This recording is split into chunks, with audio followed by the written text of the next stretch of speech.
அனைவருக்கும் வணக்கம். மேசராசினியர்களுக்கு கிட்டத்தட்ட 10 வருடங்களுக்கு பிறகு தனது சொந்த நட்சத்திரத்தை சஞ்சரிக்க போகும் ராகு. இதனால் மேசராசினியர்களுக்கு அடுத்த சில நாட்களுக்குள் கோடி கோடியாய் கொட்டி கொடுக்க போகும் ராகுவினுடைய சொந்த நட்சத்திர பயிற்சியின் காரணமாக என்ன மாதிரியான நன்மைகள் எல்லாம் ஏற்பட இருக்கு, கிரக நிலைகளின் ரீதியாக அமையிருக்கு, சாதகங்கள் என்ன, பாதகங்கள் என்ன, மேலும் என்ன மாதிரியான முன்னேற்றங்கள் எல்லாம் உங்களுடைய வாழ்வில் ஏற்பட இருக்கு என்பது குறித்தான முழுமையான பதிவை தான் இந்த வீடியோல நம்ம விரிவா பார்க்க போகிறோம். அதற்கு முன்னாடி ராகு மற்றும் கேதுவை பற்றி சற்று விரிவாக தெரிந்து கொள்வோம். அந்த வகையில் பாம்பின் உடலும் மனிதனின் தலையும் கொண்டது ராகு, பாம்பின் தலையும் மனித உடலும் கொண்டது கேது. ஸ்வர்பானு என்ற ஒரு அசுரனே ராகு கேதுவானார். இது எப்படி நடந்தது என்பதை அறிந்து கொள்வோம். அந்த வகையில் ஒரு சமயம் சாபத்தின் காரணமாக இந்திரன் தனது சக்திகளை இழந்தான். அதை அறிந்த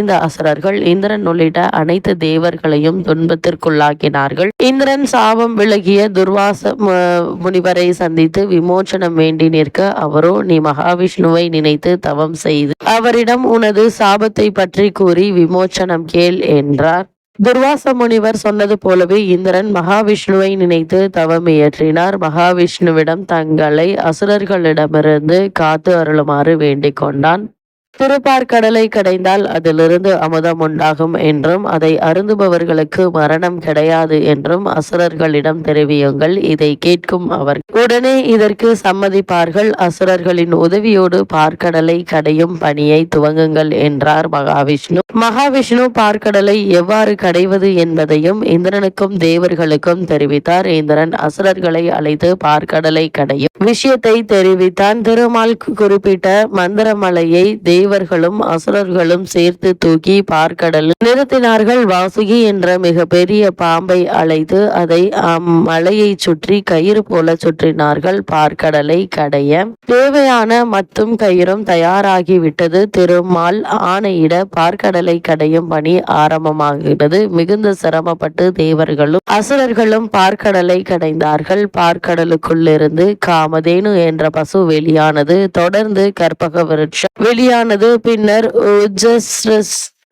என்ற அதிசய குதிரை வெளிப்பட்டது. இதனை தொடர்ந்து ஐராவதம் என்றொரு வெள்ளை யானை வெளிப்பட்டது. பின்னர் பாரிஜாத மரம் வெளியானது. இவற்றை தொடர்ந்து அப்சரஸ் என்ற பெயருடைய தெய்வ பெண்கள் வெளிப்பட்டனர். கடைசியாக தெய்வீக தன்மை கொண்ட தன்வந்திரி பகவான் கையில் அமுத கலசத்தை ஏந்தி வெளிப்பட்டார். இதனை கண்ட தேவர்களும் அசுரர்களும் மிக மகிழ்ச்சி அடைந்தனர். தன்வந்திரியை தொடர்ந்து மிகவும் பிரகாசத்துடன் திருமகள் லக்ஷ்மி தேவி வெளிப்பட்டால். லக்ஷ்மி தேவி திருமாலோடு காட்சி அளித்தால். அந்த தெய்வீக காட்சியில் தங்களை மறந்து நின்று கொண்டிருந்தார்கள் தேவர்கள். இதுதான் தக்க சமயம் என உணர்ந்த அசுரர்கள் அமுதத்தை முழுமையாக கைப்பற்றும் முயற்சியில் இறங்கினார்கள். தன்வந்திரியின் கையில் இருந்த அமுத கலசத்தை பற்றி கொண்டு ஓட ஆரம்பித்தார்கள். அப்போதுதான் தாங்கள் கவனக்குறைவாக நடந்து கொண்டது தேவர்களுக்கு புரிந்தது. உடனே அவர்கள் மகாவிஷ்ணுவிடம் முறையிட்டு தங்களுக்கு உதவுமாறு கேட்டுக்கொண்டார்கள். உடனே திருமாலும் தேவர்களுக்கு உதவிட முடிவெடுத்து மோகினி அவதாரம் எடுத்தார். மோகினி உருவத்தோடு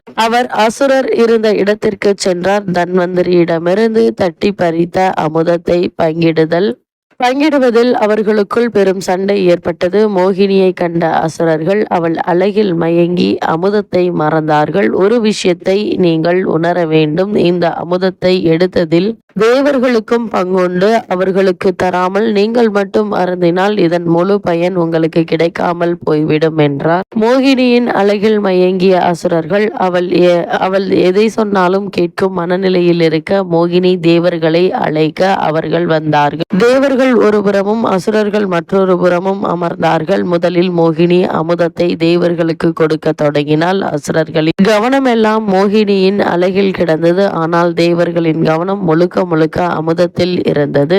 அசுரர்களுக்கு அமிர்தத்தை தருவது ஆபத்தானது என்று எண்ணிய மோகினி தேவர்களுக்கு மட்டும் அமிர்தம் கிடைக்கும்படி செய்து கொண்டிருந்தால். மயக்கத்தில் இருந்ததால் அசுரர்களுக்கு இந்த சூழ்ச்சி தெரியவில்லை. அசுரர்களில் ஸ்வர்பானு என்ற ஒரு அசுரன் மட்டும் மோகினியின் சூழ்ச்சியை நிலையை உணர்ந்து உடனே தேவர்களைப் போல தனது உருவத்தை மாற்றிக்கொண்டு சூரியனுக்கும் சந்திரனுக்கும் நடுவில் அமர்ந்தான். அவனை கவனிக்காத மோகினி ஸ்வர்பானுவிற்கு அமிர்தத்தை வழங்க அவனும் அதை உடனடியாக பருகிவிட்டான். இதை அறிந்து கொண்ட சூரியனும் சந்திரனும் ஸ்வர்பானு ஒரு அசுரன் என்பதை உடனடியாக மோகினிக்கு உணர்த்தினர். உடனே மகாவிஷ்ணு உருவத்தில் இருந்த மோகினி அமிர்தம் வழங்குவதற்காக வைத்திருந்த அகப்பையை கொண்டு ஸ்வர்பானுவின் தலையை துண்டித்தார். உடல் வேறு தலை வேறாக பிரிந்தாலும் அமிர்தத்தை உண்ட காரணத்தினால் உயிர் பிரியாமல் இருந்தது. அமிர்தத்தை உண்டதால் தலையும் அழியவில்லை, உடலும் அழியவில்லை. துண்டான தலைக்கு பாம்பின் உடலும் உடலுக்கு பாம்பின் தலையும் உருவாகின. பாம்பின் உடலும் மனிதனின் தலையும் கொண்டது ராகுவானது, பாம்பின் தலையும் மனித உடலும் கொண்டது கேதுவானது.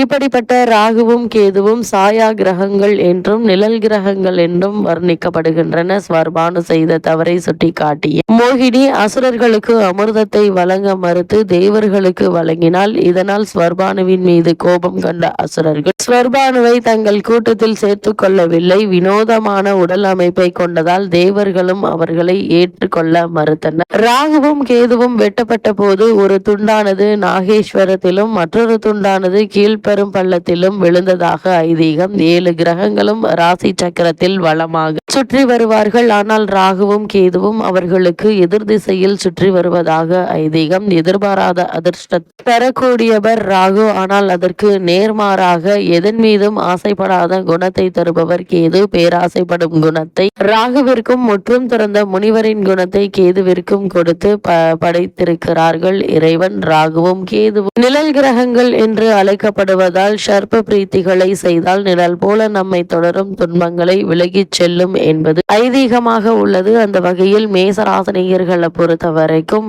கூடிய விரை தனது சொந்த நட்சத்திர சாரத்தில் சஞ்சரிக்க போகும் ராகுவால் என்ன மாதிரியான நன்மைகள் எல்லாம் உங்களுடைய வாழ்வில் ஏற்பட இருக்கு என்று பார்க்கும்போது, நட்சத்திர காலில் தனது சுயசாரத்தில் ராகு பகவான் சஞ்சரிக்கும் நேரத்தில் தொட்டது தொடங்குங்க. தொழில் வளர்ச்சி பெருகும். கரைந்த சேமிப்புகளை ஈடுகட்டுவீங்க. கூட்டு தொழிலில் இருந்து விலகி தனித்து இயங்க முற்படுவீங்க. அது மட்டும் இல்லாம ஆடை ஆபரண சேர்க்கை உண்டாவதற்கான சாத்தியக்கூறுகள் நிறைந்த ஒரு தருணமாக தான் இந்த ராகுவினுடைய நட்சத்திர சஞ்சாரம் அமைய இருக்குதுங்க. கௌரவம் அந்தஸ்து உயர இருக்கு. உத்தியோகத்தில் உங்களுடைய செயல்பாடு மேலதிகாரிகளை ஆச்சரியப்படுத்தும். அதே போல் பொது வாழ்வில் இருப்பவர்களுக்கு புதிய பொறுப்புகளும் பதவிகளும் வந்து சேர இருக்கு. அதே போல் மேசராசியை சேர்ந்த பெண்மணிகளை பொறுத்த வரைக்கும் ராகு கேதுவினுடைய விளைவாக பொருளாதார நிலை என்பது பெண்மணிகளுக்கு திருப்திகரமாக இருக்குங்க. புதிய முயற்சிகள்ல வெற்றி நிச்சயம் கிடைக்கும். கல்யாண கனவுகள் நனவாகும். கடமையில் இருந்து தொய்வு அகலும். உத்தியோகத்தில் பணி நீக்கம் செய்யப்பட்டவர்கள் மீண்டும் பணியில் சேர்வதற்கான வாய்ப்புகள் உண்டுங்க. கணவன் மனைவிக்குள் இருந்த கருத்து வேறுபாடு அகன்று நல்ல ஒரு முன்னேற்றத்தை இப்போது நீங்கள் தாராளமாக எதிர்பார்க்கலாம். அதே போல் தாயினுடைய உடல் நலம் சீராகி நல்ல ஒரு முன்னேற்றம் ஏற்பட இருக்கு. சுபகாரிய பேச்சுக்கள் முடிவாக இருக்கு. பூர்வீக இடத்தில் வீடு கட்டும் யோகம் உண்டு என்பதால் அதற்கான முயற்சிகளை இப்போது நீங்கள் தாராளமாக மேற்கொள்ளலாங்க. சிறு முயற்சியிலேயே வெற்றி கிடைக்க இருக்கு. மேசராசினியர்களுக்கு இந்த ராகுவினுடைய சுய நட்சத்திர சஞ்சாரத்தின் காரணமாக கிரகநிலைகளின் ரீதியாக கூறப்படும் பரிகாரம் என்ன என்று பார்க்கும்போது, இக்காலகட்டத்தை பொறுத்தவரை கிரகநிலைகளின் ரீதியாக மேசராசினியர்களுக்கு கூறப்படும் பரிகாரம் என்ன என்று பார்க்கும்போது, லாப ராகுவால் செல்வம் பெருகும். பஞ்சம கேதுவால் பணி சிறக்குங்க. யோகம் வளம் பெற்ற நாளில் நாக தெய்வங்களை வழிபடுவது நல்லது. செவ்வாய்க்கிழமை துர்க்கையை வழிபடுவது துயரத்தை தீர்த்து நல்ல ஒரு முன்னேற்றத்தை உங்களுடைய வாழ்வில் ஏற்படுத்தும் என்பதை கிரகங்களுடைய சஞ்சார நிலைகள் தெளிவாகவும் உறுதியாகவும் எடுத்துக்காட்டுது.